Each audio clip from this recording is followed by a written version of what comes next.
that measure how well your district's technology program is achieving its operational objectives or meeting your key performance indicators. And they are defined so that you can provide as a manager, as a CTO, a quantifiable, measurable indication as to how well your progress is working towards achieving your goals. I think because we're in the business of education, everything's associated with the grade. What is your grade? Are you a 98? Are you an 85? Are you a 70? So I think at the superintendency level, the conversation about being able to apply a quantifiable measurement to your performance is something that is very attractive to the superintendent and the executive cabinet. I did do a survey with all COSIN members and asked across the organization, the Association of COSIN Texas CTOs, who's using metrics or who's wanting to use metrics. And 50% said that they do use metrics of some kind. And when I look at the districts that are using metrics that are greater than 3 years, and were willing to provide me examples, that's a key. I've got Aldine, Harris County Department of Education, Judson, Lake Travis, Northside, Tyler, and Goose Creek. And then there were only 7% that said I had no business, no interest in defining metrics for our organization. So I thought that was kind of interesting. None of those people are part of your session right now. Oh, I don't think they are. So there is a big interest, but it's really hard to do. It's hard to do well. And so I've learned a lot and have already started making plans to make some changes even in our own metrics, and I'll show you what they're going to be. The examples, like I said, that were given to me that I was able to actually get a copy of their metrics are these, and I have for you what they're actually doing. And so some of them are very impressive, and so you're certainly welcome to all of those. And I put mine last because I think I have a lot of information that I've been keeping since 2004, and so I have mine last because I was asked to share that information, and that's where most of the knowledge is. Here's Aldine's, and what they call it is a department scorecard. So if I click on theirs, Marty Barnett, she's not here, but she was certainly open to showing me what she has. This is why my little clicker wasn't going to work. So she's got a technology services scorecard, and this is for 2011 and 2012. Now, any of you that know who Aldine, Marty Barnett is, and just the district itself, they have received national recognition from applying for a Baldrige Award, which is the Malcolm Baldrige Quality Award. Most of y'all heard about that? Well, it's driven off of quantifiable measurements and showing trends of improvement. So this is Marty's. You know the guy here, by the way? He introduced himself to me. Yeah, he sat in front of me. So what she's tracking is network availability and website availability. So one thing that was really interesting is that just in looking at all the different metrics that I was providing examples of, there's not any kind of consistency whatsoever. Maybe in terms of availability, but it's just a wide range of different types of metrics that are being collected. So Aldine is they have a goal, and it's to support academic student performance, and they're tracking those two things. And I'm going to go through these fairly quickly because we only have an hour, and really this is meant to be a sharing of information in terms of what districts are using. This one has to do with developed leadership capacity, and it looks like they're tracking the number of leadership opportunities. And you can see here's our actual variance over the quarters for the year. So since this was for last year, you can see their scores. So this might be COSIN activities, it might be other trainings. She didn't really tell me, describe exactly what leadership opportunity is, but that's what I believe that is. They're also tracking employees with appropriate degrees, certifications. So apparently that's important in her organization to track the number of certifications and degrees of her staff. I'm certainly not doing that. Increase in staff attendance. Attendance must be something that's interesting for all deans to keep track of. We're not doing that in our district. Now, I know for a fact she's probably timed this directly to the Baldridge application, because this is 1.4, and that's leadership in the Baldridge criteria. This is professional development, and it looks like she is looking at job performance and professional certifications. And there's a total of 19 pages, so you can kind of get the flavor of her different goals that she's tracking along with her metrics. This has to do with business continuity, disaster, emergency preparedness, on down to data backed up, and those kinds of things. This is safe and secure environment for students. This has to do with network responsibility training, probably cyberbullying, things like that. So I think really Aldine probably has the most comprehensive metrics of any that I saw in our examples, even probably more comprehensive than what we're doing at Goose Creek. So I put her first because she was A. I think she does a very, very good job. It's sad that she's not here today. You guys are all late. Okay. I brought them all with me. Okay, you brought them all with you. This has to do with improved on-time delivery, to match at or above industry standards. This has to do with monitoring Altera's work order system, which this is the system that they use to input their work orders and needs when staff have technology needs. They're logging their errors, they're training their staff, and they're also benchmarking to find out how well they're doing. They're monitoring their budgets, they're refining their processes. So you can see they have, this is category 5 in the Baldridge criteria. So they have their metrics completely aligned with the Baldridge criteria, which is if your district was to apply for the TAFE award, which is the Texas Quality Award, or the Baldridge Award, or even a Task Board Performance Excellence Award, then you could very easily take this as a template and drop it into your organization and start using this as maybe a basis of what they worked probably 5 years on to use as somewhat of a model to improve what it is that you're doing, your performance in your organization, tracking the metrics. Didn't they win the Broad? They did. Is that They similar did. sort of criteria? Yes, it is. It's all based on the Baldridge criteria. And they've actually submitted a Baldridge application and have received a feedback report, and that was probably 3 years ago. So they're well on their way with deep integration in collecting metrics in hopes that it would improve performance. And so, one thing that you're not able to see, however, is that this is the scorecard for last year. And I'm assuming that they've been doing this for the last 3 to 5 years. And so then to be able to quantify that over a 3 to 5 year trend is probably where all the big bonus points are with the Baldridge. So that's Aldine, and we have quite a few to show, so I don't want to go into each and every one of them because we've got a lot of data to cover. Yes? So, like Baldridge, they don't set the targets though, do they? They don't set the They're targets. just showing the progression? That's right. They set the framework and the criteria in terms of what types of things an organization should be looking at, depending on if it's a service, if it's education, if it's healthcare. And so I think what Marty Barnett has done at Aldine is try to align her technology services department with the Baldridge criteria, and I think she's done an unbelievable job. So I definitely plan to take some of the things that she has here and integrate it into what I'm doing at Goose Creek.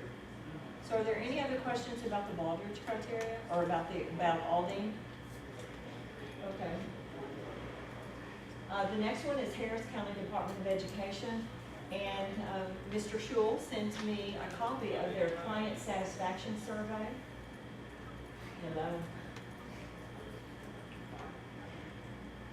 Sorry about that, guys. I give you my word, I went through the whole darn thing. No, here it is.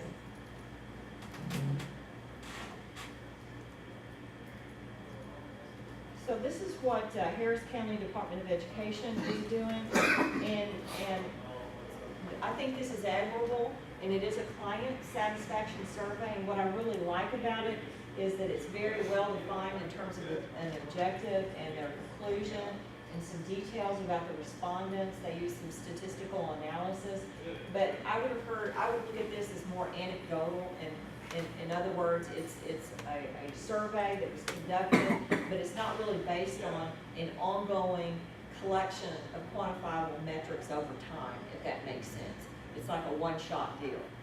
And I think there's a lot of us that do this. You know, superintendent says, I wonder what our customer satisfaction rating is, and if you don't have metrics defined for your whole department, this might be the first thing that you do, is to do a survey. So there's really only one graphic, though, I mean, it's very comprehensive. If you wanted to do a customer satisfaction survey and probably go into the kind of depth that Harris County Department of Education did, this, I think, is a very good example of what could be done. Here's the service factors: staff courtesy, meets needs, timeliness, and so on, and then overall quality. And there is a comparison between 2010 and 2011. And then there's a graph. But that's basically it. So I think there's some really good comments. So if we look at this session is to use metrics to improve the organization. I would imagine that you know, Harris County Department of Education took this and came up with some of the positive comments, but there's also some notes that they're probably using this to figure out what they're going to do to improve in their organization, and they do show an improvement trend. So this would be an example of a client satisfaction survey, and it is a metric. So does anybody have any questions about this? About Harris County and a customer satisfaction survey? Well, I gotta figure out how to get back over here. So much for Harris County and Lincoln. Okay, here's Judson's. This is Steve Young. Where he is at is, he does not have, and I'm hoping we're just having a working session and you're taking everything that I say very constructively, because if they were willing to give what they have, then we certainly want to take that and accept it as something that is worthwhile to us. So what Steve has done in his organization is he's done the hard work. It's all hard work, but he's defined his key performance indicators. So he is in the process of defining his key performance indicators, and then he plans over the summer to develop collection systems of data to get started using in the 2012-2013 year. So he's got these as his key performance indicators. And so you can see these, and these are very much like the ones we use at Goose Creek. I think he may have borrowed some of mine, but he also added some new ones, which are very, very good. So you can look, you know, just number of unplanned network outages per week. He has he even defines where he's going to get that data. For example, what's the target, where he's going to be able to collect that data from, and where to check. So he's done a very good job at putting together his key performance indicators, and then once that's defined, then it's a little bit easier. It's the starting point for defining what metrics you're going to collect. So you can see he's got a lot of work to do this summer, and it's already July 19th or June 19th. So we can talk to him about where he is on this project.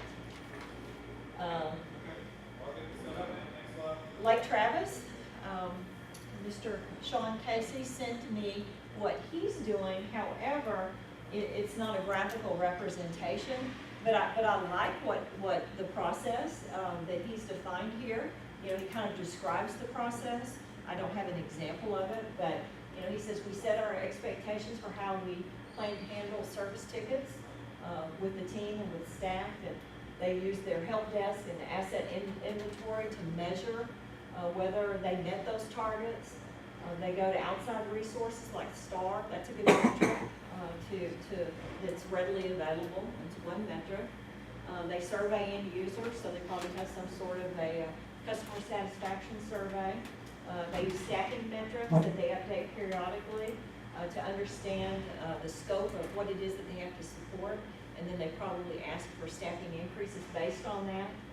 And then they use financial metrics for analyzing things like return on investment, total cost of ownership, and things like that.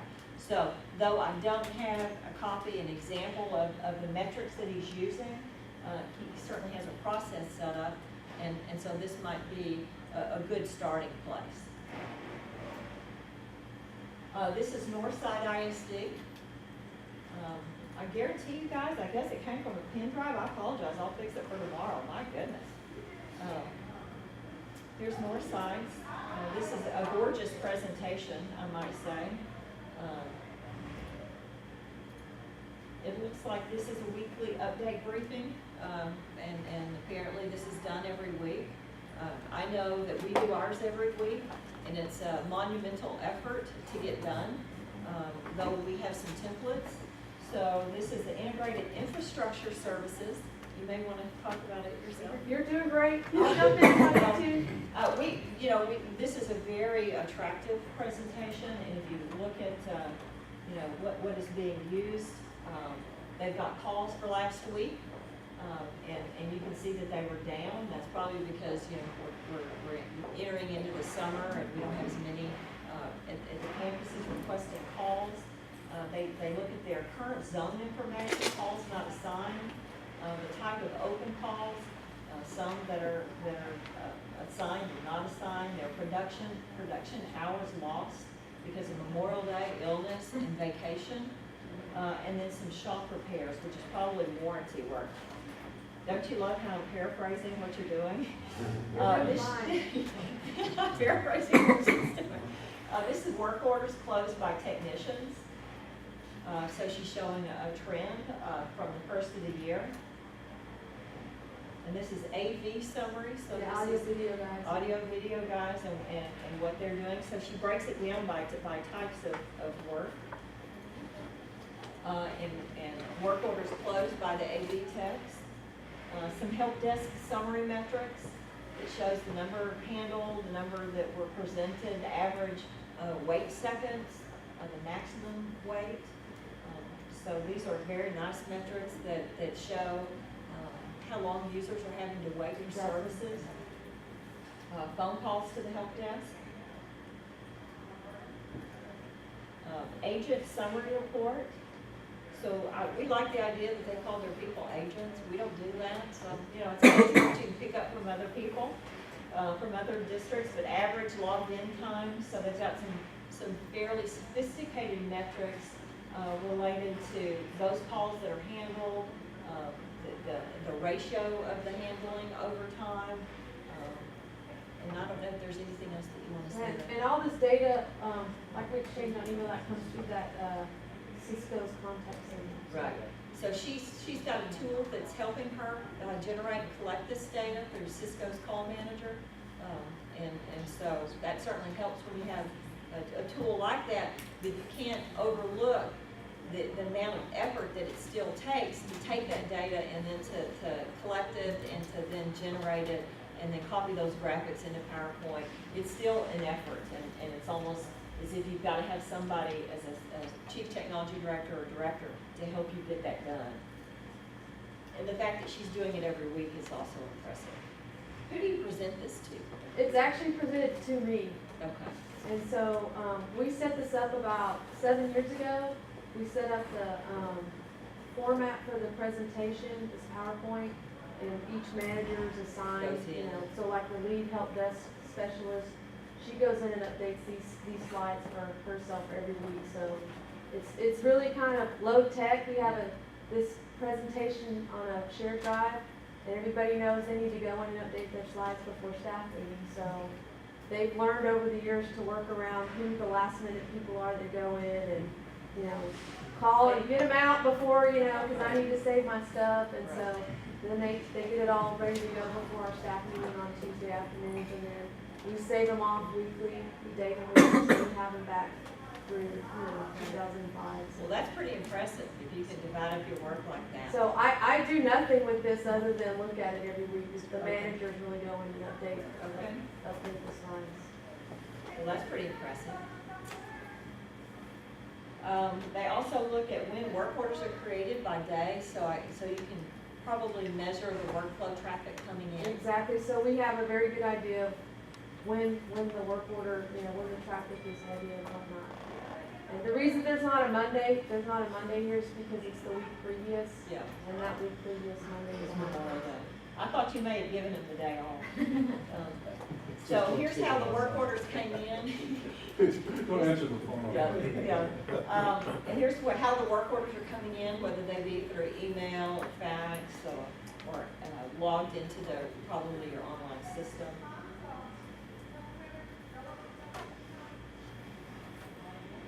Help desk phone work orders versus those on first contact.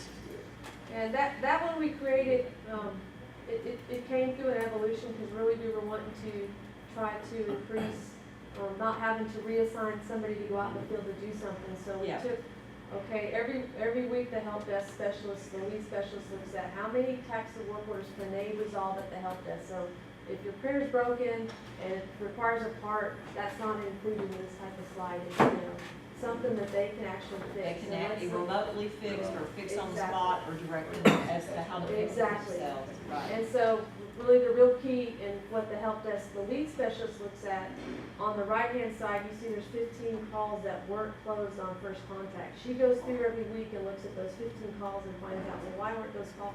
We could have been able to close those, and why weren't they closed? And it Yeah. works with her folks.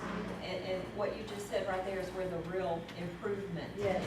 can be. Once you can look at that and identify what it is we can improve in this key area, whether it be through training or more staff or whatever.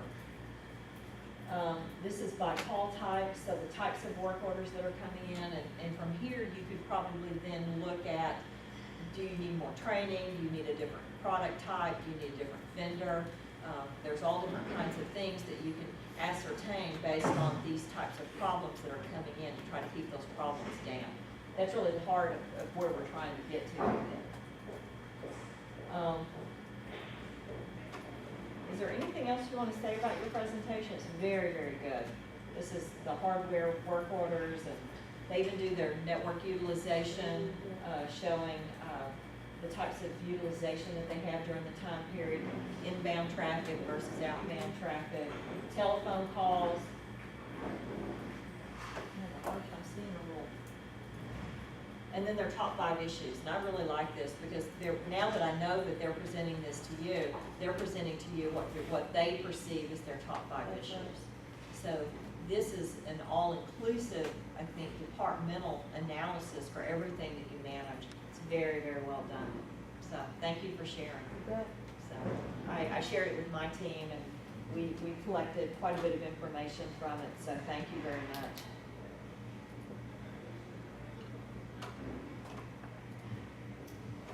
All right, who else do we have? We've got Tyler ISD, we've got a big bunch here. So John sent me his presentation.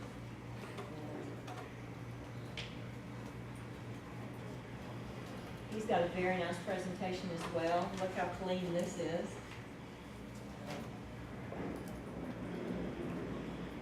Sorry, guys. It's a little difficult to hear.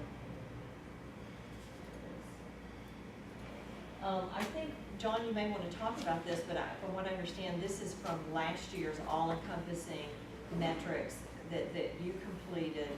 Right, for last we year. worked with a consulting firm a few years ago and Okay. developed a set of metrics for lots of departments and Okay. all the non-instructional departments in the school district. Okay. And these were some of the ones that we set up for technology. Over the time, some of the ones we did in technology we discarded because they really were not of much value, but we've held on to some and we're starting to add some new ones. But just tracking some items over time, you know, this one's student instructional computers. And then we talk to this is a presentation to the board where we talk about what's going on, why, what's behind the graph. One of the things that I really liked about what you did, and I shared all this with my staff, is that he does a really nice job at explaining the metrics that are being used. And a lot of times that's something that I know that in my district that I can improve upon, and that is to do a better job at explaining, because it's our business and it's highly technical, and we know it just like second nature, but those that are at the executive level, the board level, sometimes need a better explanation. So I think what we'll probably do going into next year is to do something very similar to this and do a better job at explaining. And one of the things that I have as part of the presentation is some research from the Gartner Group about IT K-12 metrics, and it mentions the fact that you've got to do a good job at explaining what these metrics really mean in terms of value, and to be able to explain them and how they're being used. And I think you do a really good job. So he has average age of computers and those that are over 5 years old, which is really important, especially if you're looking at a bond program and you're looking at service issues and also budget issues if they're out of warranty. So those are, I think, would be the things that come to mind that I would look at. John, you may want to have something to add to that.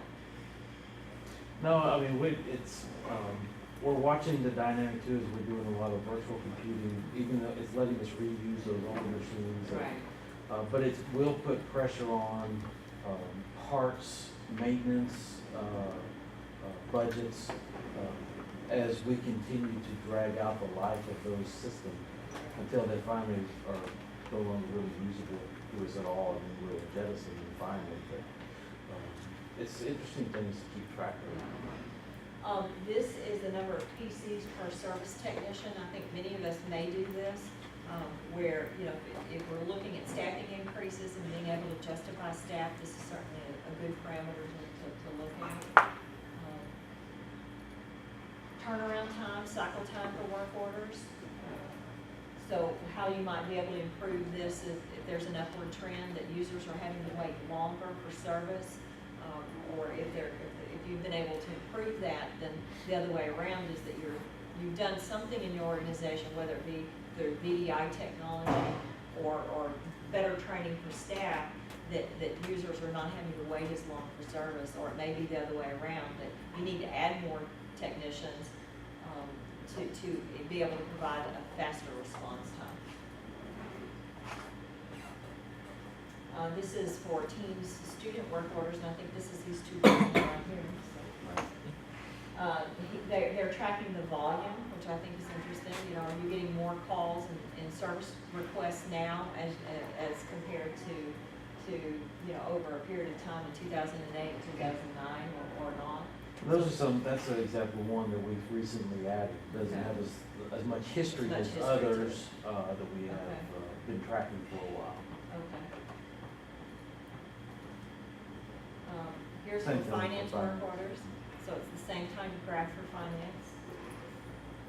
Ratio of students and instructional computers, you know, we were talking about one-to-one on the panel. You know, maybe it is that, you know, you're not able to provide, you know, here's a metric to show that you're not able to provide one-to-one devices, so you're gonna either have to increase the budget or allow them to bring their own.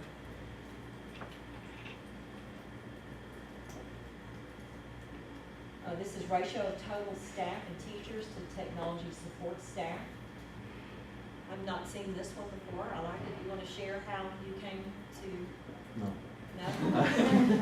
I didn't think so. This was one that our consultant developed for us Okay. some years ago. Just looking at how many bodies are we trying to take care of as a technology department. And as our district grows, and, you know, are we keeping up with the growth, or are we are we losing ground? Kind of, you see it, I mean, they kind of mirror each other a little bit.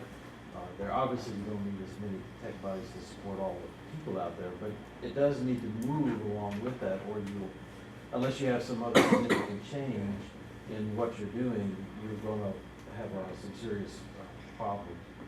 with support. You know, one thing that I had this vision and dream that our association with COSIN could compare ourselves to one another, and that's something that I don't think that we're there yet. But, you know, if you're using the Baldrige criteria as a baseline for how you're constructing your graphics, the data is really no good unless you're comparing it to a national benchmark of some kind. And so there's just so few benchmarks.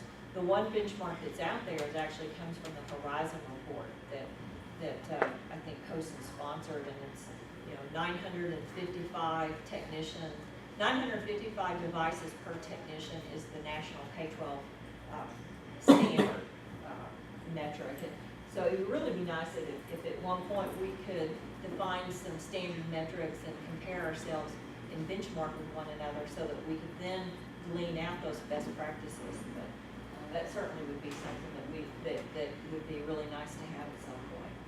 So that's Tyler ISD.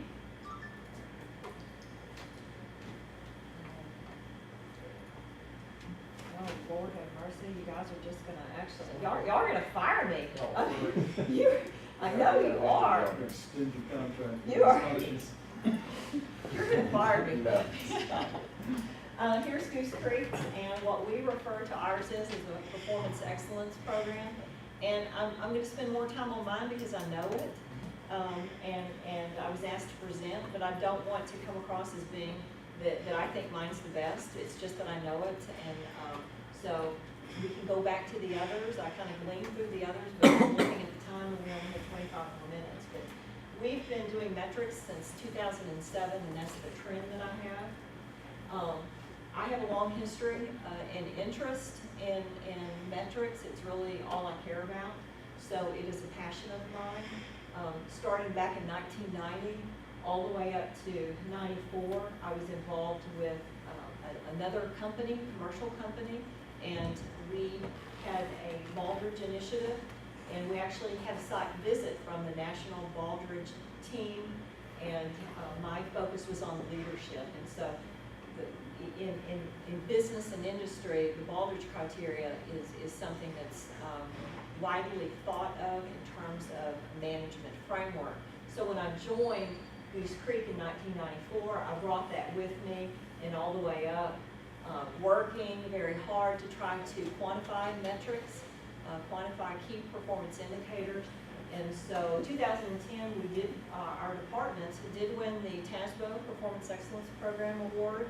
And then from this point forward, we're just in a state of optimization. And so that's why it really brings me great pleasure for being here and for being able to see what you're doing and then work to improve what I'm doing going into next year.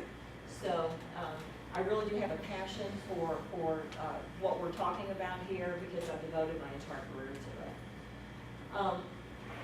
This is my organization, and at the heart of it is something that we're referring to as the Performance Excellence Dashboard.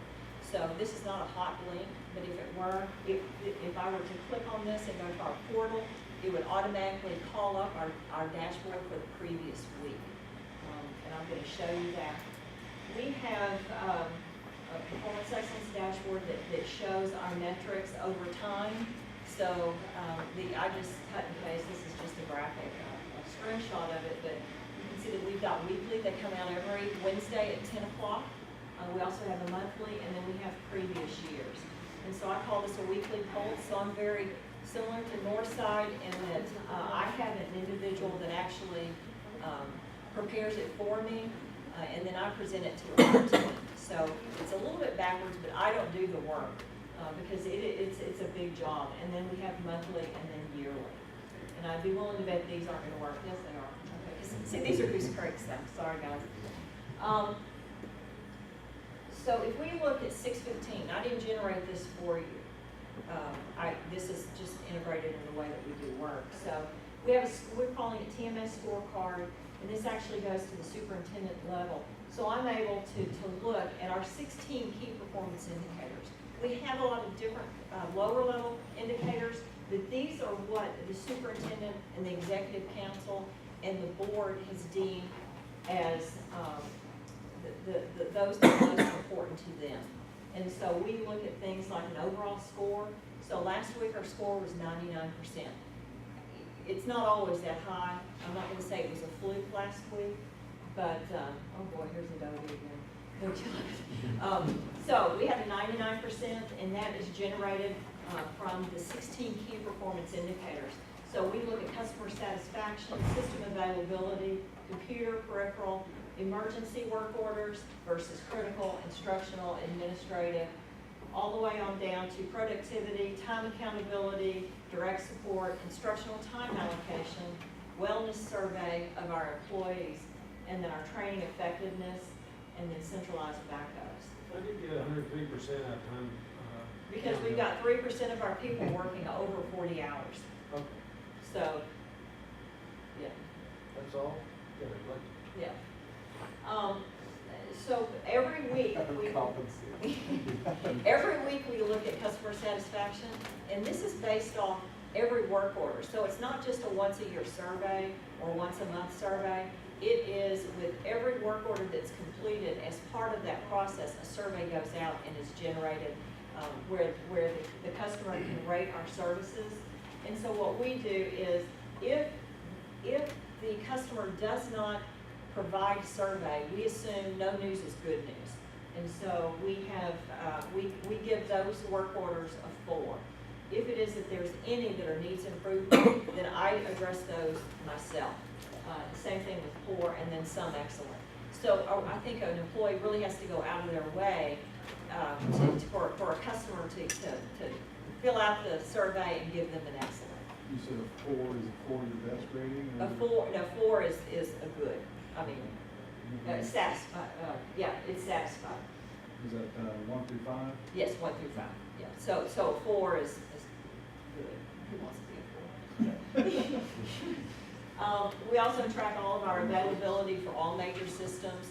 So that 1 score then drops down into all the major systems that we support, our student systems, financial, email, internet, all the way down to our service center systems. So we really probably don't have time to go through each and every one of these. I'm just trying to give an overview of the kind of metrics that we do keep. We do track computer availability and all peripheral availability, which includes all of our AV devices, all of our printers, scanners, any kind of peripheral device. We just bulk those into computer availability or peripheral. This is the one that's most important to me, which has to do with cycle time. And that is that we've got emergency where we set ourselves a goal that we get this done in 4 hours. And so the red bar is where our goal is. Critical is 1 day, instructional is 3 days, and administrative is 4 days. And so we're measuring actual cycle times against those targets. And so if it is that we're up here, then we start drilling down into the data to try to figure out what it was that caused us to miss that cycle time, that target resolution time. Does that make sense? So this is the one that I pay closest attention to. Also productivity, and that is, this is where we track every hour of time that individuals work. So in other words, an employee in an 8-hour day has to be accountable for 8 hours of where they spent their time. And so we have a goal of 85% of our time being productive time, which means work that is in their assigned job responsibility. So vacation falls out of that, team building, meetings, all this fluff work that we all do, BYOD work on Facebook, that doesn't fall into productive work. And so sometimes we meet this goal, sometimes we don't. Time accountability is all the hours that are worked and the accountability in terms of if the employees are accountable for where they spent their time. And where do you track that at? We track this in e-work orders, which is a service request tracking system that's set up by work order, by customer, by service type, by subtypes, so that every individual in the organization, including myself, over a period of time, can be accountable for who they're working for and what they're doing. We haven't always had good luck with time accountability, but I use it myself, and every director, supervisor, employee uses this as well. this is a metric that we sometimes have a hard time meeting, and that is time directly supporting customers. So in other words, for every work that's performed is tied back to a customer. In other words, you're not doing work for yourself, you're doing work for a customer that's outside, external to my department. In other words, you're providing service for a teacher, for a student lab, for a financial entity. So you have a specific customer that you're working for. And then that customer satisfaction is tied back to that individual customer. And so you can see that's in red is the time that they're unaccountable. So you can't tie it back to a customer if you don't know where they spent their time. So that's why that's in red. That's in yellow is the indirect hours. Those are the hours that you really can't tie back to a customer. You know, and so sometimes, you know, we spend time looking at this data to say, what is this employee doing? They're only spending 50% of their time adding value back to the customer. So many employees do not like this model because they, you know, number one, they've got to be accountable for where they spend their time. Then they've got to be accountable for how they spend their time. Is that productive work, or is it adding value, or is it just, are you just overhead? So even at my level, I have a really difficult time sometimes being accountable for directly supporting a customer because I'm overhead and I've got staff that are overhead. So I'm constantly looking at how I'm spending my time. Like my time here is overhead. I'm not directly supporting my customer. Do you tie this back to number of work orders? Yes. It's all tied back to every hour of where every minute is spent. I'm just thinking about that in respect to saying, okay, if you have somebody that's 90% of the green, they're saying, well, this guy's spending all his time supporting our indies or financial institutions. But what they really didn't tell you is, well, yeah, that was all, you spent 6 hours trying to fix a problem that should have only taken 20 minutes to fix. Yeah. You know, so you're not really gauging. If you You're don't, not gauging productivity. Right. You're exactly right. Because one work order may take 5 minutes for one person, and another work order may take 6 hours for somebody that doesn't know what they're doing. It's very hard to measure. But it's interesting, year after year, we do the same thing. We rate our employees, say, take the technicians, and then we compare their performance scorecard, because we can then take this as the department, break it down by team, and then break it down by individual. So as we went through employee evaluations, the employee evaluation ranking always matches the scorecard. It just always matches. It works out that way. Over time, it works out. So that there is a measurement of performance, but it's a little gray in terms of how much time is spent on a given task. I wish I could solve that problem. The only way you can solve that problem, and we did this at NASA, is to set aside estimated times that it should take a qualified individual to solve a particular problem. they do the same thing, car mechanics, whatever, to change a tire, you should get paid for 30 minutes worth of work. Yeah. That's right. The problem in technology is that there's a lot of unknown factors that occur. And the bring your own technology really puts a big wrinkle in that. But it you know, it really takes someone working like us as a group to fix We've that. got an answer for that too, What's that? right now. It's use at your own risk, i.e. we give you the information, Yeah. here's how you get your device on our network. Other than that, if it doesn't work, call whoever supports it because they ain't us. Right. No, we're not gonna work on it. Yeah. So when you really get into trying to manage the performance of individuals in the field of technology, I think it's a whole beast in and of itself. And so I would love to have some real good conversations with those that are interested in doing the same thing. We also track instructional time allocation because we're here to support instruction, and if we're spending more than 40% of our time not supporting instruction, then we look at that at a low level detail. Now, my department supports finance, it supports student, it supports all the procurement. So sometimes it's unfair to expect an individual that's on the team for finance that doesn't directly provide instructional support. But this is at the department level, and we never meet this goal. And so I'm constantly looking at, are we spending our time supporting instruction in terms of the 40-60 ratio? What's included in instruction? we have some clear definitions The as user to or the nature of the task? both. We have a very clear guideline as to what's instruction versus what's administrative. For example, a nurse is actually administrative for us. A librarian is instruction, even though they're not in the rotation of the schedule. So we've deliberated hour after hour about what is administrative versus what is instruction. A teacher is Is it- asking about email. Yeah. We qualify them as instruction. If they directly are in the mix of providing instruction, then they're instruction.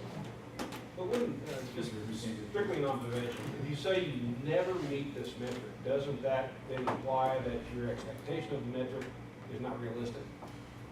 Or is it that the unaccountability and the unproductive work falls into administrative? Therefore, if we were meeting Just skewing those the- goals, just skewing the metric. that's right, because it doesn't fall into instruction. That's like a catch-all. Because if you're not helping kids, if you're not here, if you're absent, if you're sick, it kind of goes back to your metric, unproductive time. So I don't want to give up on the vision that we can get there. Yeah. And so we haven't reduced that target. That's really what it comes down to, is am I willing to lower my standards because my staff can't meet that goal? That's really what it comes down to. Is that? Well, but it may not, the goal itself may not be accurate in the sense that if you look at it this way, all things being perfect, every hour is accountable, every hour or every issue is resolved in the appropriate time allotted. You may find that for whatever reason, you have more work orders, shall we say, on the administrative That's side true. than you do on instructional, in which case the goal is Could be. improperly set. It could be. I think about that all the time. But we have to just, that's when we have to take a real clear-eyed, honest look at what we're asking, what are we made, are we on target or are we not? And if then I adjust drill- if we're. You're exactly right. And if I drill down to where people are spending their time and what they're doing, not one time have I found that there's a certain element of 5 to 10% of fluff time. And so that's why I haven't given up on that goal. If I felt like our staff is doing everything imaginable and they still can't meet that goal, then I might say, well, maybe we ought to reduce that. We also do employee wellness, to look at this, every individual, every member of the department fills out a survey every Friday at 3 o'clock. And it's anonymous. The most optimal time. Every Friday at 3 o'clock, not Monday Have a morning. great week, yeah. Because it's the end of the week, and we can start compiling metrics on Monday, is for that week, did they feel like that they were appreciated? Did they feel like that they achieved? Did they have what they needed? Were they too stressed out? That's always the lowest. Are they passionate about what they're doing? And then we have an overall average. And so it's anonymous, and there's a place to write comments, and I get comments all the time that there's too much work, I need this, I need that, and it is anonymous. I mean, I can't see who it is. It's through Educoria's form space, but it's been really helpful to have this. Sometimes Is every employee required to fill one out? they're not required to fill one out. They're not. Is a non-response counted as a good response? No. Of course. No. We thought about doing that, and it really got bad. When it really got bad, we said, well, we could treat this just like the customer survey, but we didn't do it. Frankie, what is your participation rate, can you tell? It's Probably, anonymous, but you know the numbers, so. probably 40% on a good week. Friday afternoon, you know? Friday. They have until Monday at 10, so they can do it on Monday at 10. Well, they don't have time to fill it out because it's non-productive. That's exactly right. They're in constant contact anyway, they might as well be doing it at their The house. fluff down. We also look at our top customers by team. We have 3 teams in the organization. So we like to look at who's our top customers that we need to be taken care of. Is that based on call tickets? Is that? It's based on actual hours. The most problematic of it. It's based on actual hours Spent at clocked. that customer's desk. Clocked on that customer. And so me, as the manager of the organization, is that, you know, this is someone that, these are people that this is superintendent, this is chief financial officer, and this is the executive director of school administration. Now, it was graduation week last week, was it, whatever week this is. So, but it is insightful. What are you doing with this information? What I do with this information is that I may pay, if I spend a certain amount of time visiting and calling upon what I call key customers. In the voltage criteria, there's something called, are you focused on your key customers? And that's really where this comes from. Every one of these come from the voltage criteria underlined. So what I personally do with this information is that I make sure that they're very happy, because this is who's asking for our service. Well, what if you see somebody who perhaps shouldn't be one of your key customers who is at the top of your list on a regular basis? Well, I find that all the time. You know, I'll find like if I go down to the employee level, Right. I might find a network manager spends a lot more time with their key customer, because I can drill this down by individual over at one high school as compared to, we have 3 high schools. And so then you have to ask yourself, do they like that person? Do they bring a cake of cookies? Are they a pretty girl over there? You know, I mean, you know, there's all different kinds of reasons why, you know, you support the people that you do. So if you've got 3 attendance clerks, why is one high school getting most of the time? There's always a reason. It's always interesting. So that's a good question, though. So in our employee evaluations that we just went through with our technicians and all of our paraprofessional staff, we looked at this and said, why are they your key customer? Why do you think they're your key customer? Do they ask the most questions? Do they have the most problems? Do they need more training? There's all kinds of good information that you can get out of that. Working on a master's degree. Working on the master's degree. We also look at work orders open and closed. We look at all the hours spent by subtype. So you can look here. This is problematic. Is that we had a certain number of hours that were spent in imaging, absences, support, instructional management training. So we look at hours for our top work orders on the just by what we call subtype. Does it recall a work order, Does it recall? or is every call to the help desk a work order? No. We want it to be, but they don't. You know, we have problems with that too, so. You know, I mean, help me understand how you're measuring. Seems like your numbers were a lot smaller than what I would think they would be for a district your size. We're in a project mode, and so that's why somebody asked about number of work orders, not an indication of the amount of work being performed. Right. So we may have one work order for a re-imaging of a campus. Right, that's what I was gonna Yeah. ask you about that too. How do you account for complexity of We requests? don't factor in complexity. Hours and how that hour is spent and for who. And the cycle time is what we're looking at. Is my time up? I gotta prove I came to something. Yeah, where's the stage? You've been here. We also, this is the actual Excel spreadsheet that has all of our data for a given week that helps us compile all of this information. And then here's the monthly review, for whatever reason it's not here. I'll go ahead and show it to you.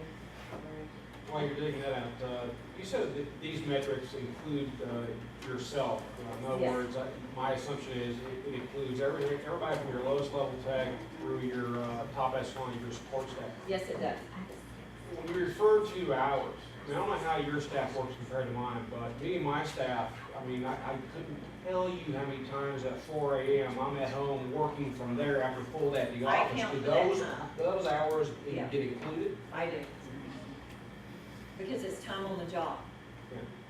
Problem is with paraprofessionals, they can't, through fair labor standards, work at those. But for the administrative contract staff, all those hours are. All my stuff, all my tech staff are contracts. Yeah, Are those hours gleaned from tickets, or do you have another accountability system for hours? they're gleaned from tickets, but if they don't have a call ticket, for example, project work, we put all of our project work in, but notoriously, you're walking down the hall and somebody asks you to do something, it is a requirement that either you ask that customer to put in a call ticket for you, or if you do the work, you create it for yourself.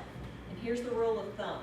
If they're at the same level of you or above, you don't ask them to put in a call ticket. Does that make sense? Because I'm not gonna tell the superintendent, can you put in a call ticket? You know? So that's the rule of thumb. If they're below, I hate to use that term, but if they're below you, then you say, do you mind putting in a call ticket? That's just what we do. Lord, I can't ask anybody to put anything. You're as low as they go. I think if you know them well and they know that you've got a ton of work to do, I think there's a really nice way of saying, you know, I'm gonna forget your request.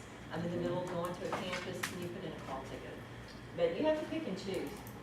Here's for May. I think this is for April, but we also do it by year and also by month. So this is really the hub of what it is that we use. Here's for the year, somewhere in here. This is for last year. This year's not over, but you can see we've had some hard times. I mean, I don't want y'all to think our scores are always in 99%. So 74, because what happens is it's the start of school. There's an influx of work. We can't get to it, so we're scoring 74%. And then we come on into July, and these are we're in high cotton at this point, But it's about to go downhill because everyone's going to start taking vacations. The average tenure is 12 years. No one ever leaves our department, so they've got tons of vacation time. Because your service levels go down, because you're on vacation, you have fewer people to fill. And then they're SLAs. unproductive, and then that takes time, Are you looking at their vacation as unproductive? unproductive. They're not here to provide a service. It's a pretty high standard. It's a high standard. So, I think they'd be off the books.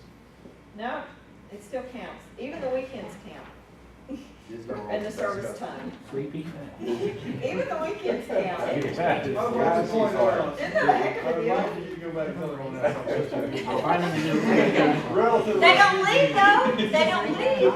Open a work order at Disney World, book it to Disney World. But here's what the superintendent loves. The superintendent every week gets a newsletter from me, and I do it on the weekend. I do it on my own time from this data. And I publish a score, because what they want to see is a score, a bottom line score for last week. And so next week it'll be 99% or 97, whatever.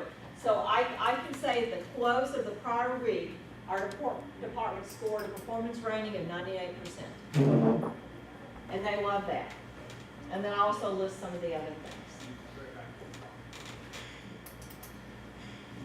And so I have a description of what our scorecard is. We're about out of time. What our key performance indicators are. Talked a little bit about that. Here's a snapshot of our key performance indicators in terms of what they are and what our goals are. Sometimes I even have to go back and remind myself. I learned quite a bit from Gardner. We're gonna get this. I'm so sorry. Oh my gosh.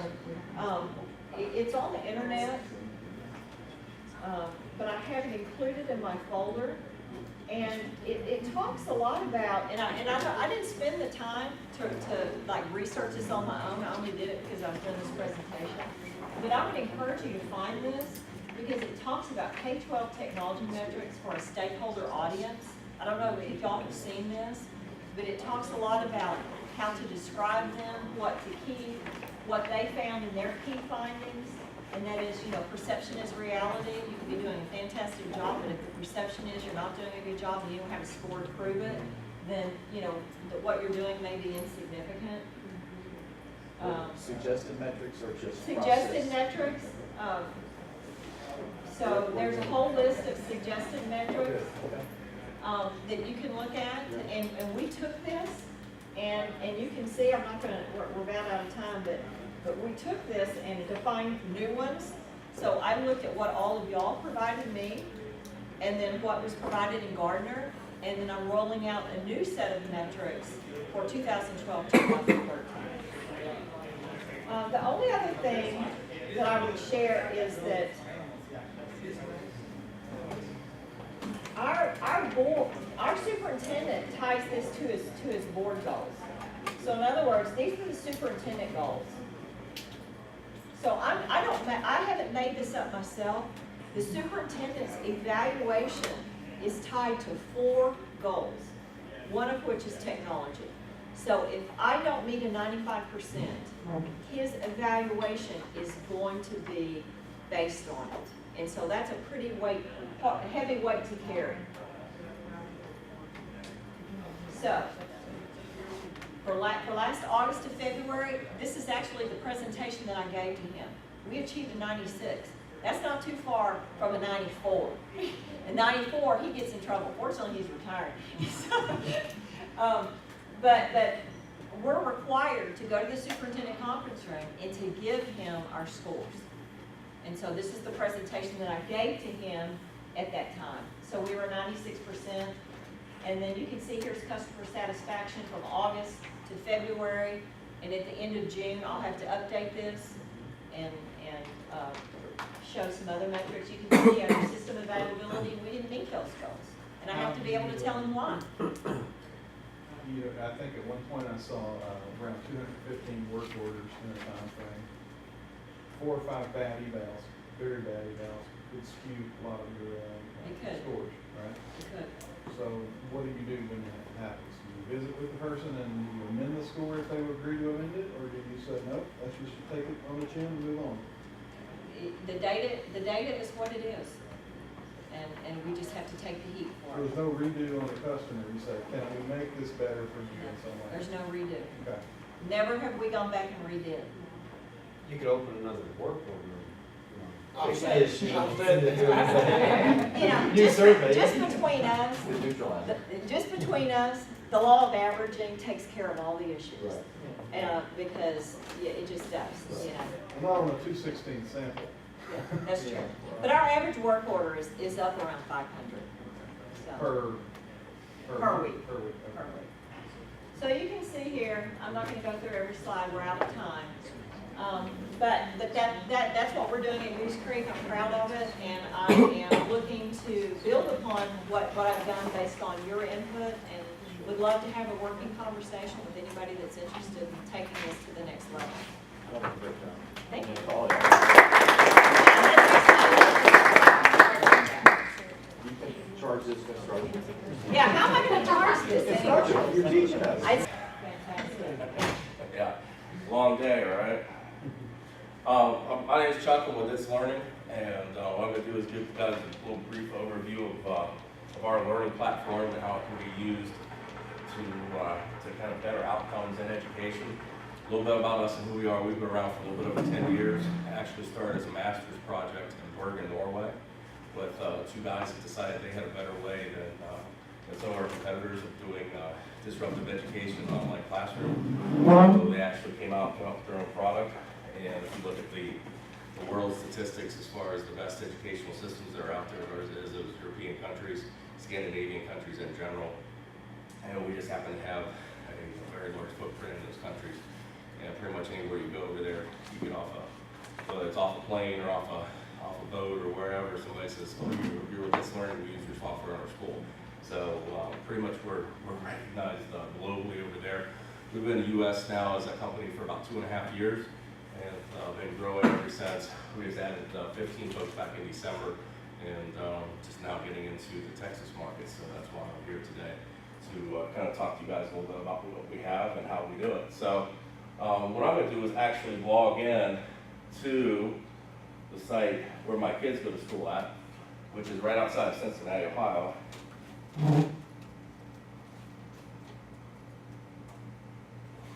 And the way it's set up is everybody has their own user ID and password. We work with the folks from Tools Forever, which is, if you go out, we're the next booth over from us. So we can do web service integrations, not only in but out of our system. So whatever student information system we have, we can get the data out of our site into their sites very easily. But the way this works is everybody has login ID and password from kindergarten through 12th grade, and teachers, parents, anybody you want to have access to the system. So whether you're looking to build a professional learning community for your teachers, whether you're looking to build an outreach program, like an ESL program, to the community, whether you want parents to engage with their students with homework assignments, assessments, everything can be placed inside of here. So as you see here, the way this is set up, the portal comes blank, you basically populate it, It's all Web 2.0, so if I wanted to move Finneytown News over to the side, I can move that over, and I'm not gonna do that because that's their site. But I can customize that and move things around and basically make it customizable for me, not only as a parent, but as a student as well. So the students can go in, they can change look and feel for them also.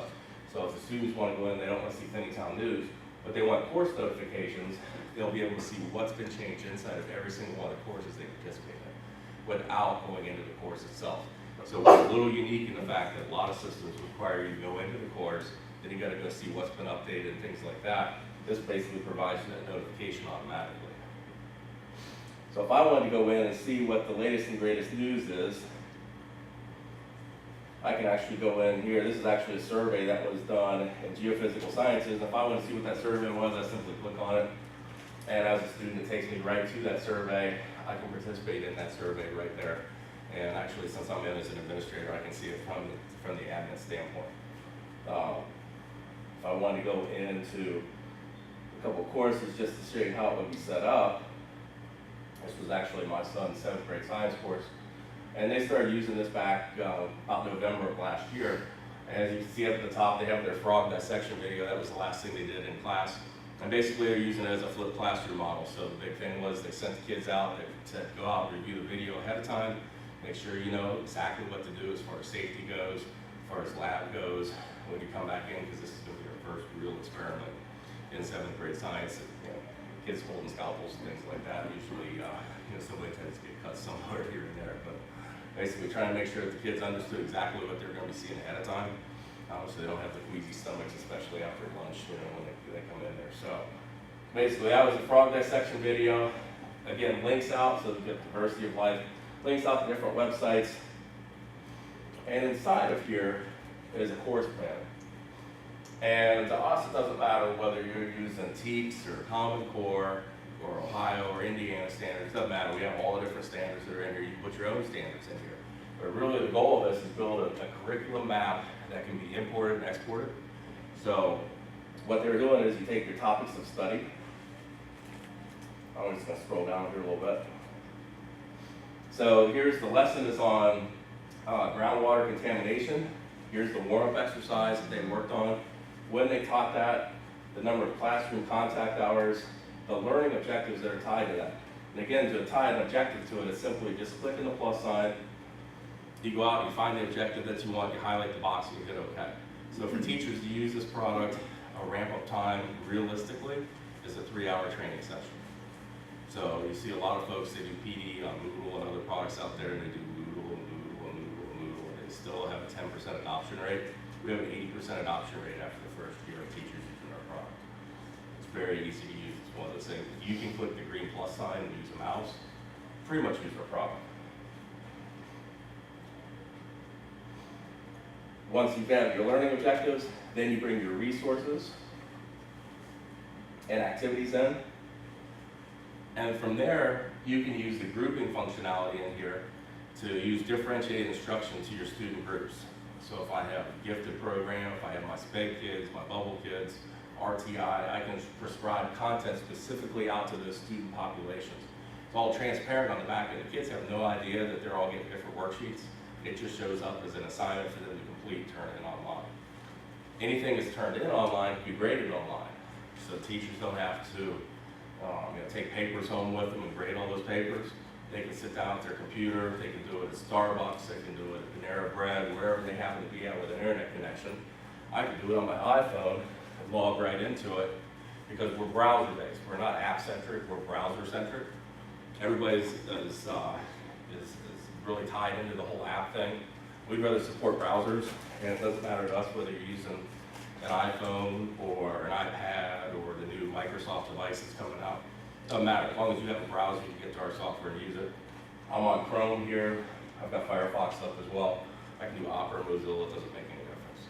So, we really support the browsers because that's the way it's going to happen. Bring your own device initiatives.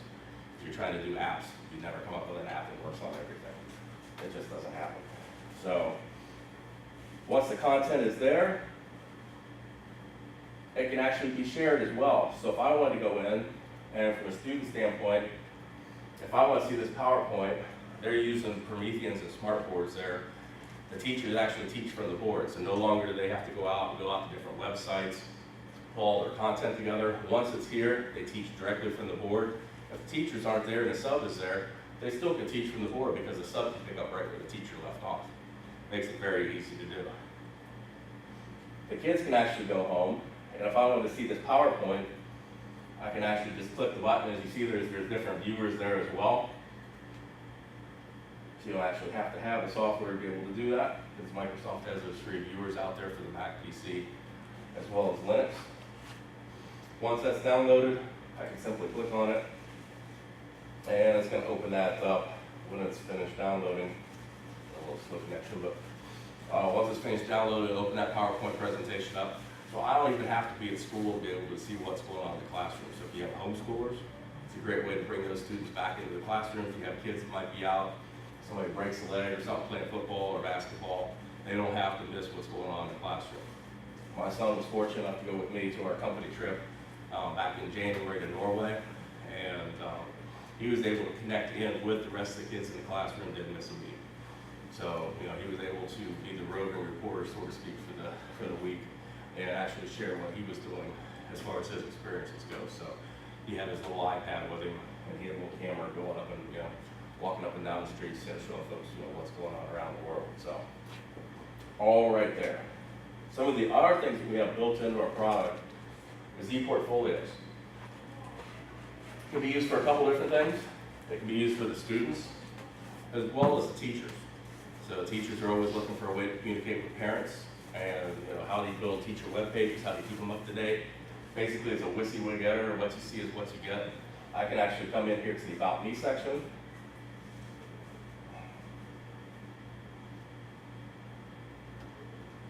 Close that, maybe it'll come up quicker. I can give it a title.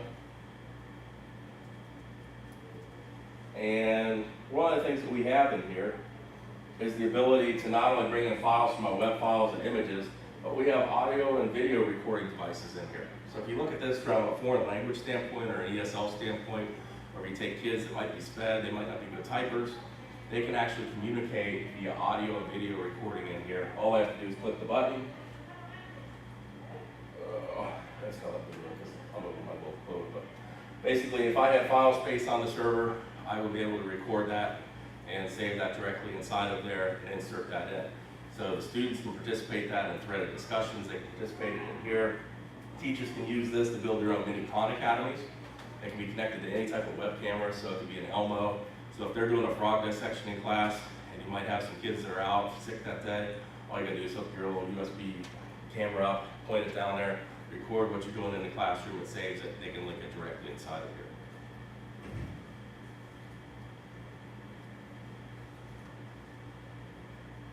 Actually, I'm going to go over to the other side over here and log in.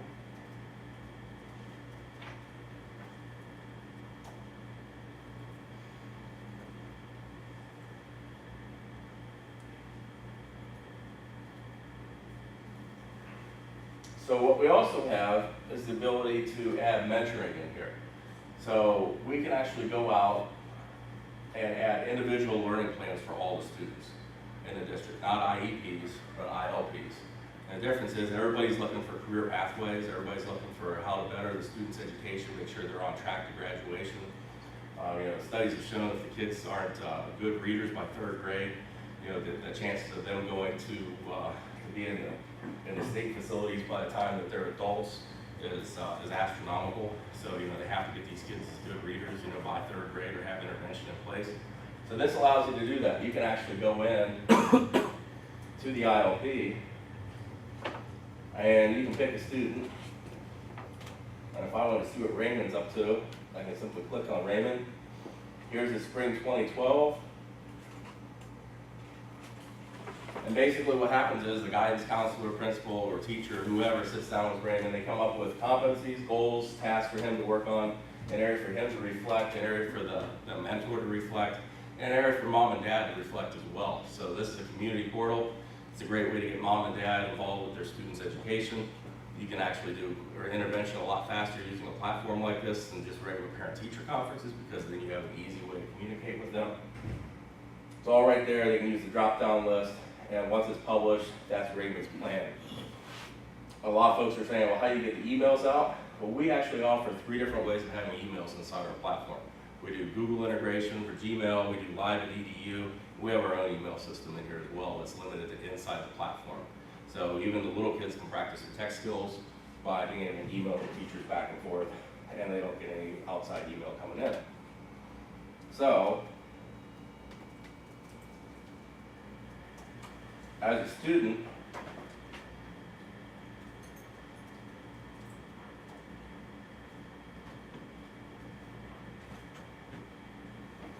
as I said, this is a K-12 solution. So this is our early learner interface. So when kids are just barely learning how to read and write, they can actually come in, they can kind of pick their own little avatars. That'll pop up in here.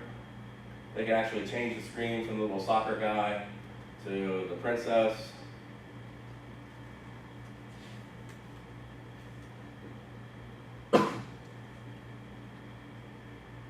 And to the pirate. Basically, it's an easy way for kids to be able to get inside of a system and be able to start working in an environment that's kid-friendly. The My Page starts off their ePortfolio. And instead of teaching kids how to keyboard with Microsoft Office or Open Office, different products like that, they can actually pick the different color crayons that they want, pick the different icons they want, and start typing away in there. That can be sent out to mom and dad where they can view it so they can see what stories the kids are coming up with in the classroom. They can be shared to whoever you guys want to turn on the access rights to, or you can keep it closed off so just the teacher gets to see that. When you want to open that up as the kids get older, you can put whatever access rights you want on that. You guys control the site fully and administer it as such. Now once they get a little bit older,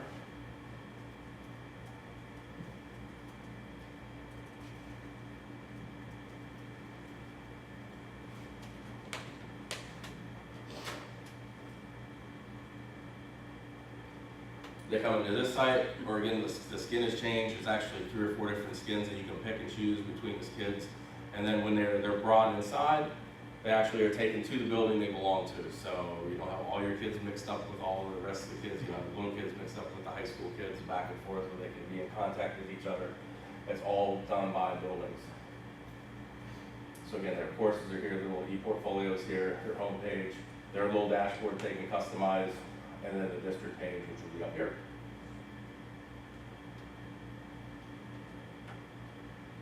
And again, the key to this whole thing is to get mom and dad involved.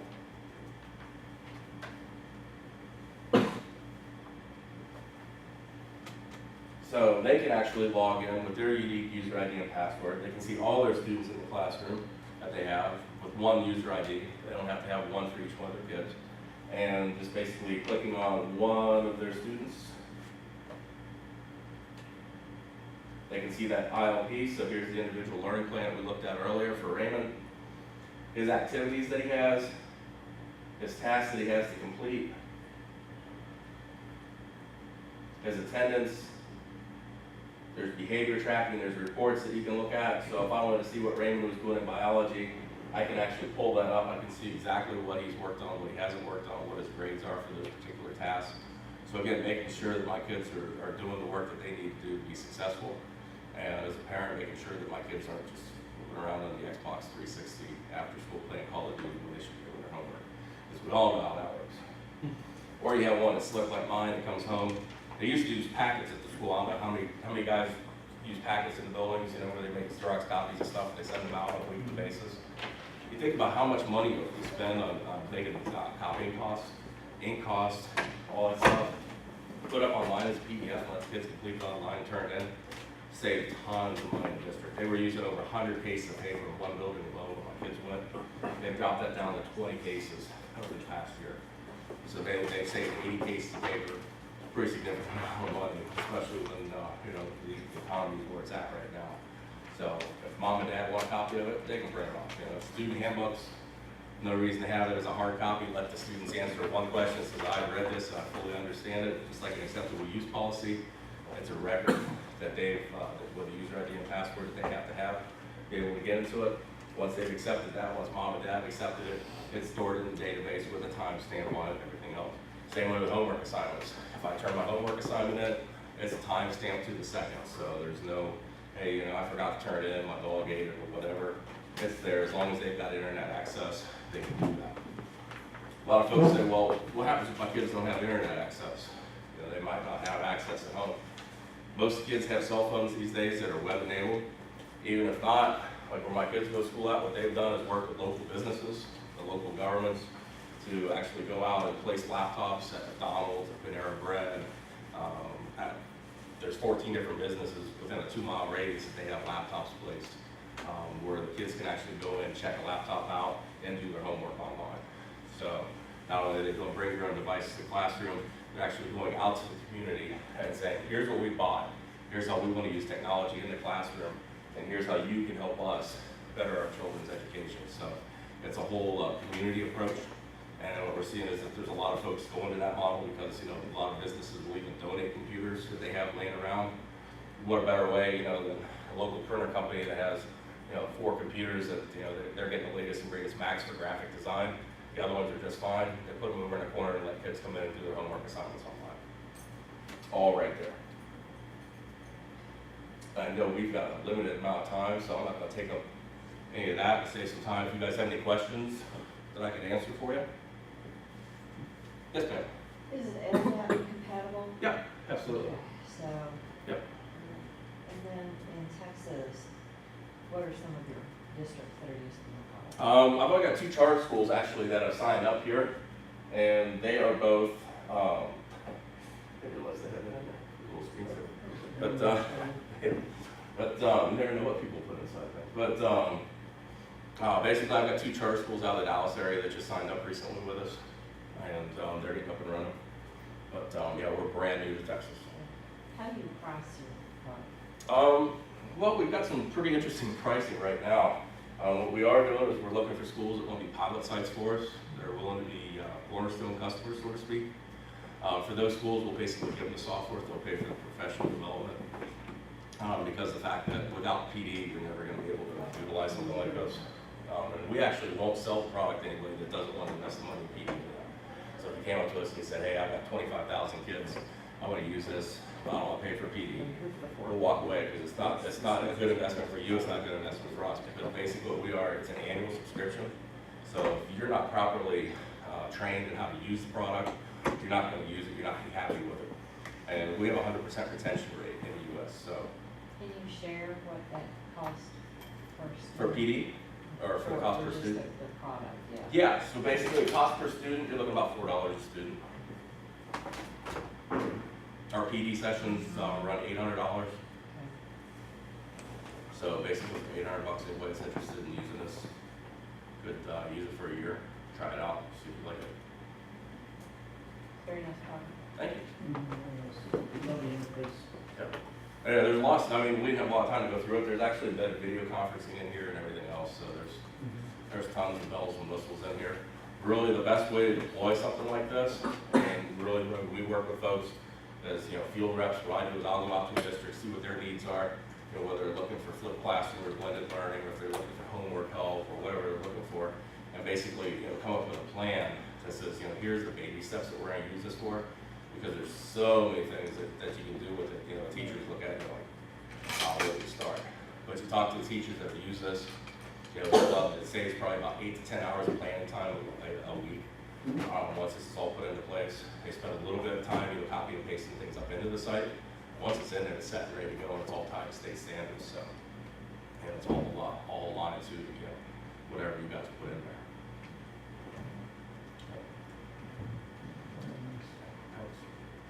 Any other questions you guys have? All right, well, we're right around the corner there, or I'm right around the corner there, so if you're interested in a site, just drop your card in the bowl, and be more happy to get in touch with you guys and see what we can do. Like I said, we work with the guys from Tools Forever. They've got a lot of clients down here doing integration work, and you know, we can put you in touch with folks. You know, if anybody here uses Moodle, but we transition a lot of folks off of Moodle into our platform, or Blackboard into our platform. And we've got a guy that's right outside the Columbus, Ohio area. They put 250 86 courses from Moodle into our product in 3 months. So it kind of talks about how easy it is to use and how flexible it is. So if you guys don't have any other questions, I think it's happy hour time. I think we got another session. One more session. Oh, is there one more session? One hour to go. Oh, I was close. We're done.